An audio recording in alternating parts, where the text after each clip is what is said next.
بسم اللہ الرحمن الرحیم۔ السلام علیکم ورحمۃ اللہ وبرکاتہ۔ فرض روزوں کی شرائط کیا کیا ہو سکتی ہیں؟ رمضان المبارک کا روزہ فرض ہونے کے لیے 4 شرائط ہیں جو کہ درج ذیل ہیں۔ نمبر 1، مسلمان ہونا، لہذا کافر جب تک اسلام نہ قبول کر لے اس پر روزہ فرض نہیں ہے۔ نمبر 2، عاقل ہونا، لہذا مجنون پاگل کی عقل جب تک واپس نہ آ جائے اس پر روزہ فرض نہیں ہوتا۔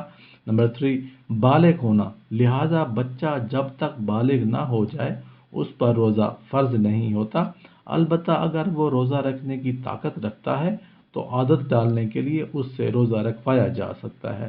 نمبر 4، روزہ کی طاقت رکھنا، لہذا جو شخص بڑھاپے یا کسی بیماری کی وجہ سے شفا یاب ہونے کی امید نہ ہو روزہ رکھنے سے مجبور ہے تو اس پر رمضان کے روزے فرض نہیں، البتہ کفارہ کے طور پر اسے ہر دن کے بدلہ ایک مسکین کو کھانا کھلانا ہوگا۔